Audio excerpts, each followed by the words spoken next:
காமராஜர் அவர்களை தோக்கடிச்சது இங்க விருதுநகர் பகுதியில தோக்கடிச்சது சினிமாக்காரன் இல்ல. காமராஜரை விருதுநகர்ல தோக்கடிச்சு வெற்றி பெற்றவர் பி. சீனிவாசன்.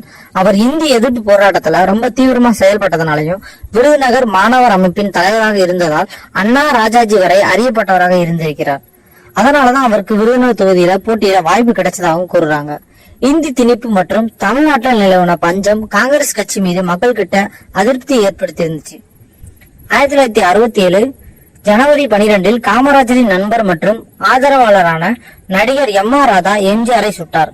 எம்ஜிஆர் மருத்துவமனையில் சுடப்பட்டு சிகிச்சையில் இருக்கும் போஸ்டர்கள் தமிழ்நாடு முழுவதும் ஒட்டப்பட்டது. இது காமராஜரின் தோல்விக்கு முக்கிய காரணமாக அமைந்தது. ஏனென்றால் அந்த சமயம் எம்ஜிஆர் திமுகவின் பிரச்சார பீரங்கியாக செயல்பட்டுக் கொண்டிருந்தார்.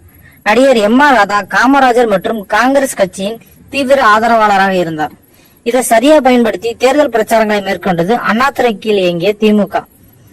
இதன் காரணமாகத்தான் நாடு போற்றும் தலைவராக இருந்த பெருந்தலைவர் காமராஜர் விருதுநகரில் தோற்கடிக்கப்பட்டார்.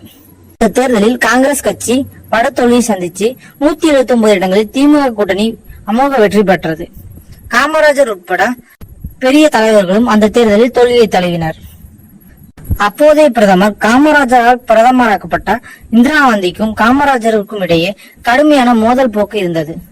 காமராஜரை விருதுநகரில் தோற்கடிக்க வேண்டும் என அமெரிக்கா மற்றும் உள்நாட்டு தலைவர்கள் நினைச்சதாகவும் அரசியல் வட்டாரங்களை இன்றும் சொல்லப்படுது.